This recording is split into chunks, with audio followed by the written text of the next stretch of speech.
역대하 5장 1절 말씀과 13절, 14절 말씀 보도록 하겠습니다. 솔로몬이 여호와의 전을 위하여 만드는 모든 일을 마친지라.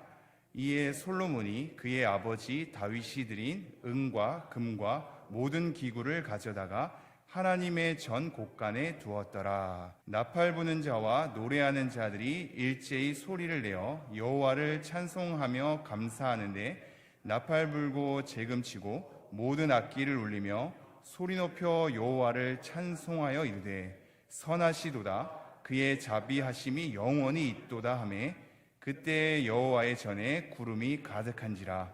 제사장들이 그 구름으로 말미암아 능히 서서 섬기지 못하였으니 이는 여호와의 영광이 하나님의 전에 가득함이었더라.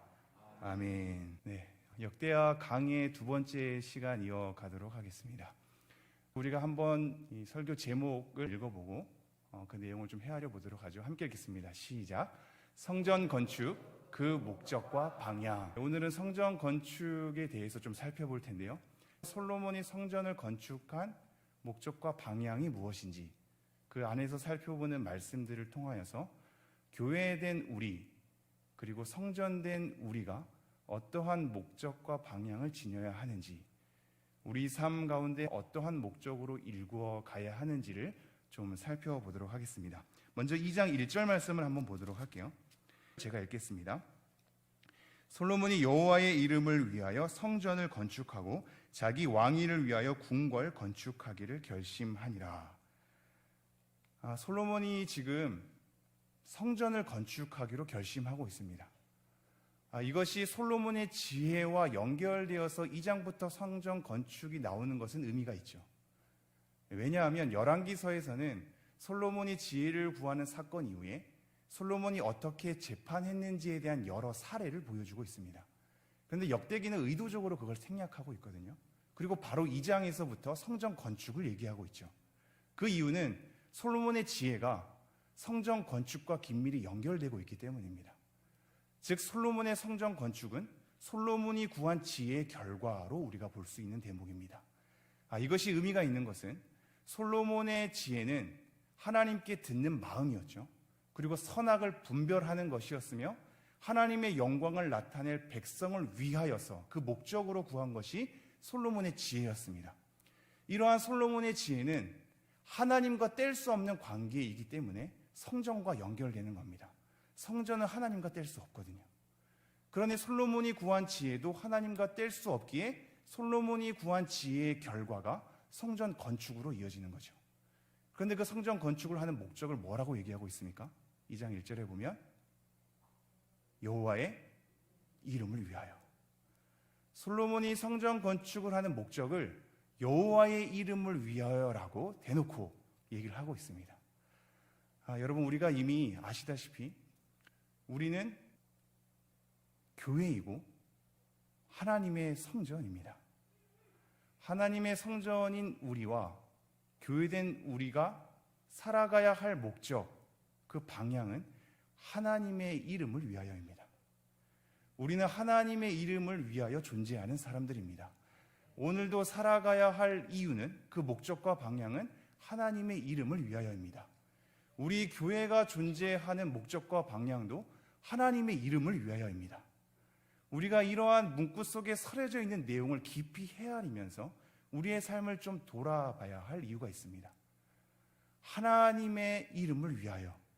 여러분은 정말로 그러한 삶으로 살아가기를 원하십니까? 네, 우리 교회가 정말로 그러한 교회의 존재가 되기를 원하십니까? 네. 그렇다면 도대체 하나님의 이름을 위하여라는 것은 무엇일까요? 하나님의 이름이라는 것은 사실상 하나님의 이름 자체만이 아니라 하나님의 존재 자체를 얘기하거든요. 하나님께서 얻게 되는 명성, 하나님의 이름을 통해서 펼쳐지는 그 모든 사건, 그리고 하나님의 다스림, 그걸 넘어서서 그 모든 걸 총괄하는 하나님의 존재 자체에 있단 말이죠. 하나님의 존재 자체를 위한 것이 하나님의 이름을 위하여라는 의미입니다. 그러므로 우리의 교회가, 우리의 인생이 하나님의 존재를 위하여서 있는 것이다 라는 것은 계속해서 가슴 속에 새겨야 할 부분들이긴 하죠. 갈라디아서 2장 20절도 그러하지 않습니까? 이제 내가 사는 것이 아니요 내 안에 그리스도께서 사는 것이거든요. 이 문구 속에서 계속해서 우리의 목적을 오늘 말씀을 통해서 헤아려 보기를 원합니다. 하나님의 존재 자체를 위하여. 그러나 여러분 생각해 보시죠. 성전 건축이 하나님의 존재 자체에 무엇을 더할 수 있습니까? 우리가 2장 6절 말씀 볼까요? 2장 6절 말씀 제가 읽겠습니다. 누가 능히 하나님을 위하여 성전을 건축하리요? 하늘과 하늘들의 하늘들이라도 주를 용납하지 못하겠거든. 내가 누구이기에 어찌 능히 그를 위하여 성전을 건축하리요? 그 앞에 분향하려 할 따름이니이다. 하늘과 하늘들의 하늘이라도 주를 용납할 수 없습니다. 그 어떤 것도 하나님을 담아낼 수 없습니다. 그 어떤 것도 하나님을 모시어 드릴 수 없습니다. 그 어떤 것도 하나님을 그 안에 가둬둘 수 없습니다. 하늘들의 하늘들이라도 하나님을 용납할 수 없는 겁니다. 그런데 우리가 성전을 건축한들 하나님을 위하여 무엇을 더할 수 있을까요? 여러분의 존재는 하나님을 위해서 무엇을 더할 수 있으십니까? 그렇지 않습니다. 하나님은 그 자체로 완전하시거든요. 모자람이 없으시거든요. 불충분한 게 없으시거든요. 우리가 뭘 한다고 해서 하나님께 더하여지고 하나님이 우리로 인하여서 완전해지며 하나님께서 우리가 무엇을 드림으로 인하여서 충족해지는 그런 분이 아니란 말입니다. 하나님은 그 자체로 완전한 분이거든요. 그런데 하나님을 위하여 성전을 건축한다는 것은 무슨 의미일까요? 이것은 우리를 통하여서 하나님께 무엇이 더하여진다라는 의미가 아닙니다. 이것은 하나님과의 관계에 대한 측면입니다. 어떠한 측면이라고요? 하나님과의 관계에 대한 측면입니다. 모자람이 없으신 완전하신 하나님께서 우리로 하여금 관계를 형성하사 하나님 앞에 우리 측면에서 하나님을 위하여 무엇을 할 수 있게끔 이끌어준 관계, 그 관계에서 하나님의 이름을 위하여라는 이 목적이 우리에게 허락되는 겁니다.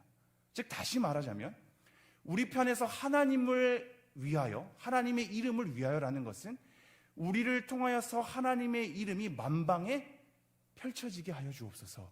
우리가 하나님의 이름을 높아지게 하여 주옵소서.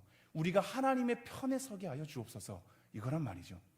우리를 통하여 하나님께 무엇이 더해지는 것이 아니라 하나님과 관계한 우리가 우리 편에서 하나님께 무엇을 드림으로 하나님께서 그것 자체를 기뻐하시는 관계로 우리를 이끄신다는 의미입니다. 하나님의 이름을 위하여는 그런 거죠. 우리 교회의 존재와 우리 존재 자체의 목적도 우리를 통하여서 하나님께 무엇이 더하여지는 것이 아니라 관계적 의미에서 우리가 하나님을 향하여 이름을 높여드리며 하나님에 대한 사랑을 추구하며 하나님에 대한 말씀을 순종하며 나아갈 때 그것 자체가 하나님께 더하여지는 것은 아니지만 관계적인 측면에서 우리를 기뻐하시는 것으로 하나님께서 받아주시는 것, 그것이 하나님의 이름을 위하여라는 의미입니다. 우리 교회의 존재가, 우리 개인의 존재가, 우리 가정의 존재가 하나님께 사랑을 표현하고 하나님을 높이며 하나님의 말씀을 순종할 때 그것을 받아주시는 관계 안에서 하나님을 위하여라는 걸음으로 걸어갈 수 있음을 다시 한번 명심해 주십시오. 그럼 하나 더 나아가 볼까요? 우리가 이러한 관계적인 형성임을 알았습니다. 그런데 그렇게 하나님을 위하여서 살아가는 것이 과연 말처럼 쉬운지요? 우리가 쉽게 이 구호로서 하나님을 위하여라는 것은 우리는 쉽게 얘기할 수 있거든요. 지금 이 자리에서도 하나님을 위하여, 우리 교회의 존재의 목적은 하나님을 위한 것입니다. 우리의 삶의 목적은 하나님을 위한 것입니다. 이것에 대한 표현은 구호로서 많이 얘기할 수 있죠. 하지만 그 구호가 우리의 삶에 녹아지기까지는 많은 시행착오가 있거든요. 나사렛 예수 그리스도, 이것은 외칠 수 있죠. 그러나 그 나사렛 예수 그리스도에 서려져 있는 삶의 의미를 아는 것은 쉽지 않죠. 하나님을 위하여라고 한다는 구호 속에서 우리의 삶이 그것과 별개로 작용할 때가 많이 있습니다. 어떠한 목사님께서 이러한 설교를 하신 적이 있죠. 한 청년이 와서 질문을 했습니다. 우리 교회에 어떠한 모 장로님이 계신데 교회에서는 너무나 신실합니다. 너무나 온화하시고 너무나 겸손하시고 너무나 잘 섬기십니다. 근데 그분이 이 청년 직장의 사장님이었던 거죠. 그러나 직장에서는 전혀 다른 모습이 나타납니다. 그 모습 때문에 저가 너무나 괴롭습니다. 이렇게 상담을 한 청년이 있었다고 합니다. 그 목사님께서 뭐라고 얘기하냐면 그럴 수 있다라고 얘기해요. 그럴 수 있다. 이게 무슨 의미일까요? 왜 그럴 수 있냐면 교회에서는 이렇게 해야 해, 직장에서는 이렇게 해야 해 라는 것이 이것이 구분된 채 우리 삶 가운데 펼쳐질 수 있다고 얘기하는 겁니다. 교회에서는 이렇게 해야 된다라는 방식으로 우리의 삶이 펼쳐지는 동시에 당연히 모순됨에도 불구하고 직장에서는 이렇게 해야 돼라는 삶으로 굴러갈 수 있기에 두 가지가 모순됨에도 불구하고 자기 안에서 모순되지 않는 것처럼 흐를 수 있다라고 얘기하는 거죠. 마찬가지로 하나님을 위하여라는 것은 그냥 단순히 구호로서만 우리의 삶이 펼쳐지지 않습니다. 하나님을 위하여라고 하면서 숱한 이단과 숱한 타 종교에서는 정말로 격렬하리만큼 호전적인, 즉 전쟁을 좋아하는 일방적인, 그리고 굉장히 거친, 굉장히 그 사람을 몰아세우는 폭력적인 방식으로 행사하는 것을 우리는 많이 경험하게 되죠. 교회 안에서도 그러한 것을 경험하게 됩니다. 하나님을 위하여 그들은 합니다. 우리가 가진 열정과 의지가 우리에 대한 표현이 단순히 우리는 하나님을 위해서 표현하는 것이지만 그것에 대한 삶의 내용은 굉장히 호전적일 수 있고 굉장히 상대방을 질타하고 일방적으로 내모는 것일 수 있으며 우리를 몰아세우는 것으로 나타날 수 있단 말이죠. 이것이 과연 하나님을 위한 것인가? 우리는 우리를 깊게 돌아봐야 한단 말이죠.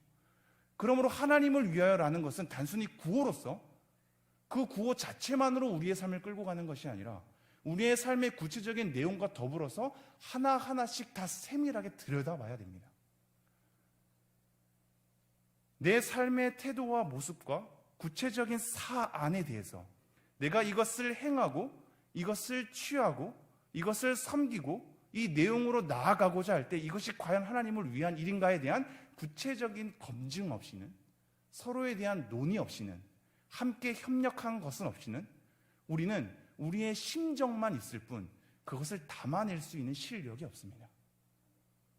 우리의 마음은 하나님을 위한 것 같죠. 그런데 정작 하나님을 위한 것이 아닐 수 있거든요. 남들도 다 하나님을 위해서 그 일을 한다고 합니다. 그런데 남들에게 피해를 주곤 하죠. 하나님을 위한 것이면서 남들에게 피해를 주는, 나에겐 진심이건데 누군가에게는 일방적으로 폭력적으로 거칠게 호전적으로 나타내는 모습이 과연 일어날 수 있을까? 그러므로 우리는 하나님의 이름을 위하여라는 이 문구가 그냥 문구로서 존재하지 않을 수 있도록 우리의 삶에 내밀한 구체적이고 세밀한 사안 하나하나를 다 대입해서 살펴봐야 합니다. 그렇지 않은 이상 우리는 그동안에 가지고 있는 전통에 따라 그동안 우리가 보아왔던 대로 남들이 행했던 대로 쫓아가기에만 급급할 것입니다. 우리를 반추해 볼 것은 전혀 없죠. 자기는 진심인데 왜 저 사람이 곤욕스러워하는지를 전혀 피드백을 받을 수 없습니다. 자기는 하나님을 위한 것이거든요. 하나님을 위한 것이 과연 우리 삶 속에서 어떻게 펼쳐져야 하는 것인가? 그래서 우리의 구체적인 삶의 내용 하나하나를 점검해야 하거든요. 내가 하는 행동들, 이 행동을 통하여서 남들이 생각하게 되는 여러 심정들, 그 모습들을 하나하나 다 헤아려야 합니다. 이것이 이런 식으로 펼쳐지지 않는 한 두 가지 극단 속에서 우리는 곤욕스러움을 맛보곤 합니다. 하나님을 위하여라는 것이 굉장히 하나님과 나와의 수직적 관계 속에서 경직되게 표현이 되는 거죠. 하나님을 위한 것이다, 하나님을 위해 한다라는 것이 맹목적인 믿음과 순종을 요구하는 형태로 우리에게 둔갑해 버리기 때문에 이것은 굉장히 경직된 삶을 만듭니다. 내려 찍는 것이죠.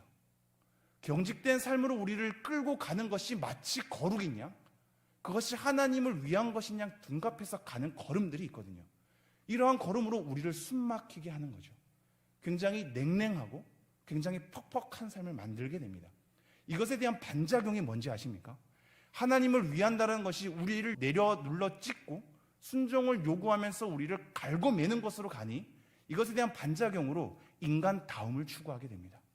교회가 좀 더 인간다워지자, 우리의 심정과 우리의 마음을 헤아려주자, 우리 안에 여러 가지 마음의 상함을 위로하는 것으로 우리의 감정과 느낌과 우리의 생각으로 치우치게 된단 말이죠. 이 두 가지 극단에 놓여 있게 됩니다.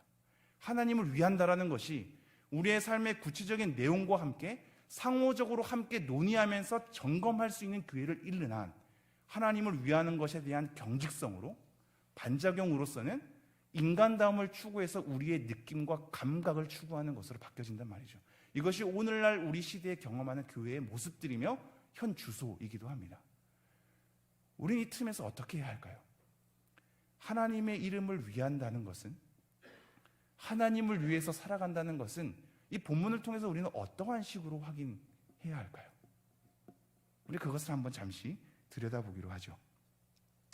3장 1절 말씀 한번 보겠습니다. 3장 1절 시작. 솔로몬이 예루살렘 모리아 산에 여호와의 전 건축하기를 시작하니 그곳은 전에 여호와께서 그의 아버지 다윗에게 나타나신 곳이요 여부스 사람 오르난의 타작마당에 다윗이 정한 곳이라. 지금 여기서 장소에 대한 부분이 나와 있습니다.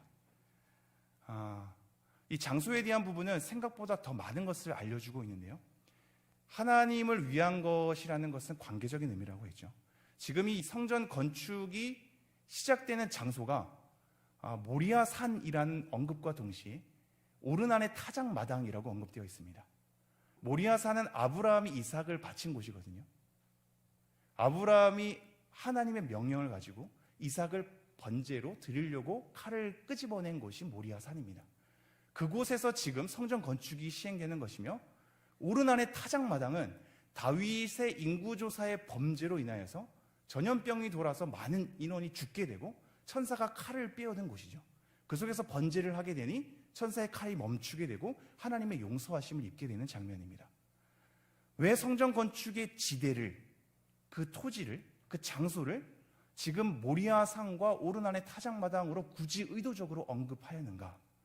그것은 이 아브라함과 다윗의 언약적 관계가 성전 건축의 관계로 이어지기 때문입니다. 여러분 잘 생각해 보십시오.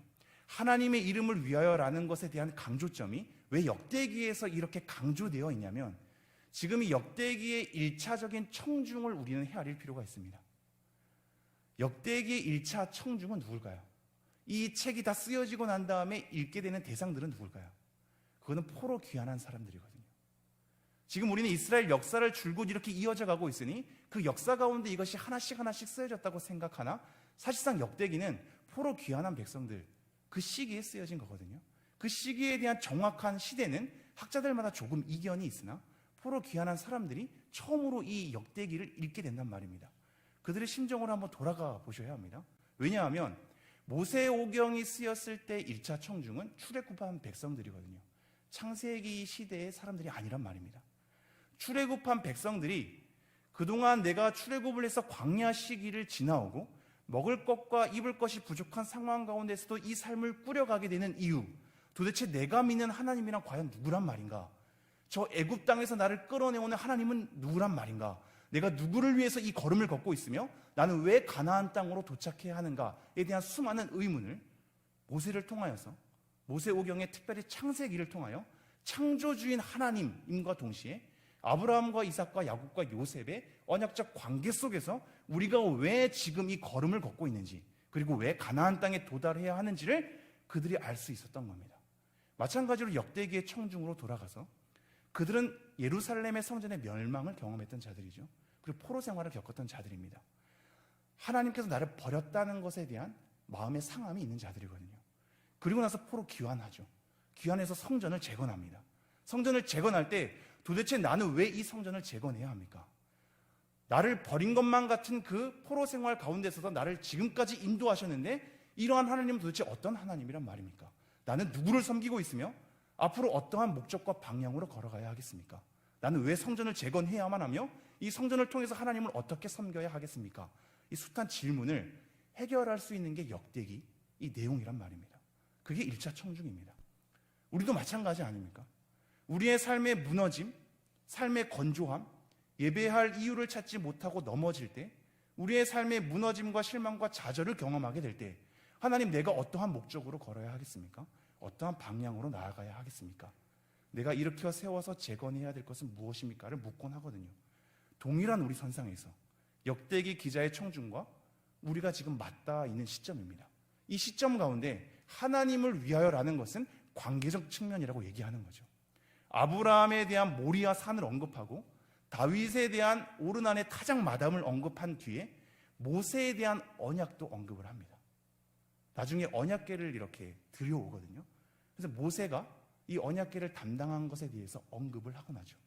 즉 우리가 믿는 하나님과의 언약적 관계는 아브라함부터 모세에 거쳐서 다윗에 이르기까지 수많은 언약적 관계 가운데에서 하나님을 위하여 존재하는 거다라고 우리에게 일러주고 있는 겁니다.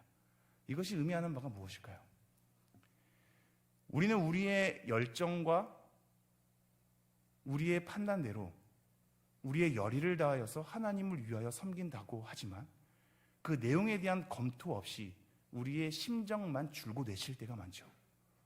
나사렛 예수 그리스도라는 것에 아멘할 때에도 아무런 내용 없이 아멘할 때가 있단 말입니다. 하나님을 위하여라는 것도 우리의 삶에 아무런 변화 없이 문구만으로 우리를 지배할 때가 있죠. 과연 우리는 관계 속에서 구체적인 내용을 가지고 하나님을 위하여라는 것을 씨름하고 있는가? 이것을 거슬러 올라가다면 모세와 아브라함과 다윗의 언약적 관계를 얘기할 수밖에 없거든요. 그들이 하나님을 어떻게 알고 있는가? 하나님께서 그들을 어떻게 움직여냈는가? 그 속에서 그들은 어떻게 반응했는가? 이것에 대한 성경적인 언약적 관계의 숱한 오고 가는 반응을 우리가 확인하지 않고서는 우리의 삶을 반추할 수가 없습니다. 하나님을 섬긴다라는 것이 무엇인지 알 수 없고 하나님을 위한다라는 것이 추상적으로 흩어지고 말죠. 오늘도 우리는 단순하게 여러분이 교회는 하나님을 위한 것입니다, 여러분의 삶은 하나님을 위한 것으로 목적하고 있습니다 라고 끝내면 아멘으로 시원스럽게 깔끔하게 끝낼 수 있습니다. 그러나 우리의 삶은 녹록지 않거든요. 도대체 뭐가 하나님을 위한 것인가? 어떻게 해야 되는가? 내가 믿는 하나님이란 무엇인가? 누구인가? 어떠한 일을 하셨는가? 성경 인물 속에서 하나님과 언약적 관계를 맺은 그들은 하나님 앞에서 어떻게 반응했는가? 이 부분에 대한 확인 없이 우리의 삶을 반추할 수 있겠습니까? 우리가 섬기는 섬김의 자리와 봉사와 우리의 자녀들을 양육하는 것과 예배하는 것과 이 교회 안에서 숱하게 이루어지는 모든 행사가 과연 정말로 하나님을 위한 것인지 우리는 우리의 삶을 반추해 볼 수 있겠습니까? 그러기가 어렵거든요. 그러므로 오늘 성전 건축에 대한 말씀은 하나님을 위하라는 목적을 가지고 우리를 하나님의 언약적 관계로 끄집어오고 있습니다. 모세가 하나님과 어떠한 관계를 맺었는지, 아브라함이 어떠한 관계를 맺었는지, 다윗이 어떠한 관계를 맺었는지에 대해서 우리를 초청하고 있죠. 우리는 그것에 대한 말씀을 확인 없이 단순히 구호로서만 하나님을 위하여 살아가는 삶이 펼쳐지지 않음을 명심하셔야 합니다. 하나님의 말씀을 확인하고 우리의 삶의 자리가 어디인지, 나라는 사람은 어떤 사람인지, 그래서 내 삶을 어떻게 일구어야 하는지를 하나님 앞에 담당해야 한단 말이죠. 우리 마지막으로 5장 1절 말씀 다시 한번 읽어볼까요? 솔로몬이 여호와의 전을 위하여 만드신 모든 일을 마친지라. 이에 솔로몬이 그의 아버지 다윗이 드린 은과 금과 모든 기구를 가져다가 하나님의 전 곳간에 두었더라. 13절 14절도 다 같이 읽겠습니다. 시작. 나팔 부는 자와 노래하는 자들이 일제히 소리를 내어 여호와를 찬송하며 감사하는데 나팔 불고 재금치고 모든 악기를 울리며 소리 높여 여호와를 찬송하여 이르시되 선하시도다. 그의 자비하심이 영원히 있도다 하매 그때 여호와의 전에 구름이 가득한지라. 제사장들이 그 구름으로 말미암아 능히 서서 섬기지 못하였으니 이는 여호와의 영광이 하나님의 전에 가득함이었더라. 아멘. 우리가 하나님의 언약적인 관계 가운데 하나님이 누구신지를 바로 알고 그 가운데 우리가 어떻게 반응해야 하는지를 바로 알 때 그 속에서 하나님을 위한 외침 속에 우리의 마음이 하나로 모여질 수 있습니다. 13절에 보면 나팔 부는 자와 노래하는 자들이 일제의 소리를 내어. 근데 여기서 생략된 단어들이 있거든요. 원래는 하나가 되어 라는 단어가 생략되어 있고요, 일제이라는 단어가 원래 하나란 단어이기도 합니다. 우리가 어떻게 하나가 될 수 있을까? 그것은 하나님과의 언약적 관계 속에 어떻게 반응하고 하나님이 누구신지를 바로 아는 관계 없이는 불가능하거든요. 단순히 우리의 열정으로 박수치고 아멘을 외치고 소리 높여서 기도하는 것쯤으로는 우리의 열의 속에서 멈출 수가 있습니다. 나는 하나님을 바로 알고 있는가? 성경에서 얘기한 방식대로 나의 행위를 검토하고 있는가? 성경 인물들에 대한 반응대로 내가 반응하고 있는가? 내가 과연 믿는 하나님은 누구란 말인가에 대한 확인 없이는 우리는 한 목소리를 낼 수 없습니다. 언약적 관계 가운데 하나님의 성전을 하나 둘씩 담당했던 솔로몬은 마침내 그 모든 것을 다 건축하고 나서, 그리고 그 지대는 아브라함과 다윗의 언약적 관계 위에, 모세와의 언약적 관계 위에 놓여진 성전 건축임을 확인하고 나서 모든 것을 다 마치고 모든 레위인과 제사장들이 나와서 한 목소리로 노래를 하죠. 하나의 마음으로 하나님을 찬양한단 말입니다. 뭐라고 찬양합니까? 하나님은 선하신 분이십니다. 하나님은 자비로우신 분이십니다. 이것을 찬양하게 되죠. 여기서 선하다라는 것은 토브란 단어거든요. 창세기 1장, 2장 창조 기적을 볼 때 하나님의 보시기에 좋았더라라는 표현입니다. 하나님이 보시기에 좋았더라, 아름답도다, 선하도다, 그러기에 옳은 것입니다. 하나님은 여전히 옳으십니다. 하나님은 여전히 아름답고 선하십니다. 하나님은 여전히 좋으신 분이십니다 라고 우리가 함께 고백할 수 있는, 하나님은 자비로우신 분이십니다. 이때의 단어는 헤세드인데요, 은혜, 자비, 긍휼, 사랑, 이 모든 것을 다 총괄하는 단어입니다. 하나님은 여전히 우리의 삶에 어떠함에도 불구하고, 우리가 어떠한 반응으로 나아감에도 불구하고, 어떠한 처지 속에 놓여 있음에도 불구하고 하나님은 여전히 선하시며 옳으시며, 하나님은 여전히 긍휼이 많으신 분이시며 사랑이 많으신 분이심을 우리가 한 목소리로 찬양할 수 있나이다 라고 우리의 마음이 모여지게 되는 거죠. 이것이 교회 존재의 목적입니다. 우리가 예배하는 것도 지금 이 순간 우리의 감정에 대한 은혜의 충만함을 받고 가는 것이 사실 아님을 여러분이 알고 있지 않습니까? 그럼에도 불구하고 우리는 그것을 자꾸 추구하게 되죠. 우리의 열정을 쏟아내는 것, 우리가 소리를 질러야 뭔가 내가 후련해지고 내가 예배했다라는 것에 대한 감각을 지니게 됩니다. 손을 들고 표현해야 저 사람이 하나님께 반응하고 있구나를 가시적으로 확인하게 되죠. 우리는 그러한 가시적인 형태를 자꾸 띠고 있기 때문에 무엇을 하고 표현하고 소리 지르고 들리고 눈으로 보여야만 부흥이 온다라고 직감하고 납니다. 그러나 여러분, 내용이 빠질 수 있지 않습니까? 마태복음 5, 6, 7장에 가보면 기도와 금식과 구제는 숱하게 다 나오고 있거든요. 그러나 그것은 외식하는 거라 그러죠. 7장에 보면 나더러 주여 주여 하는 자마다 다 천국에 들어갈 것이 아니라고 얘기하고 있습니다. 그러나 사람들이 와서 얘기하죠. 내가 주의 이름으로 선지자 노릇을 하고 주의 이름으로 귀신을 쫓아냈나이다. 그러나 예수님께서 뭐라고 얘기하죠? 나는 도무지 너희들을 알지 못한다라고 얘기하죠. 우리는 과연 하나님을 알고 있는가? 예배의 주인이 하나님임을 알면서도, 우리 교회의 주인이 하나님을 알면서도 하나님을 위하여 존재하고 있는가? 하나님을 위하여 예배하고 있는가? 여전히 구호는 그러하지만 우리의 삶은 우리가 지닌 감정과 감각과 느낌대로 내 안에 은혜가 충만하다는 것은 나의 방식대로 표현하며 윽박지르며 그것이 정의인 양 다른 사람에게 호전적으로 거칠게 일방적인 명령적 요구를 하고 있지 않는가를 돌이켜봐야 하지 않겠습니까? 바로 그건데, 우리가 하나님 앞에 언약적 관계임을 생각하며 성전의 건축의 목적이 하나님을 위하여라는 것이 언약적 관계 속에서 풀어내고 있음을 우리가 생각하면서 우리의 삶의 목적도, 그 방향도, 우리 가족의 삶의 목적과 방향도, 우리 교회의 존재의 목적과 방향도 하나님의 언약적 관계에 의해서 하나님의 영광을 바라보며 추구하는 우리 모두가 되기를 간절히 소망합니다. 기도하겠습니다.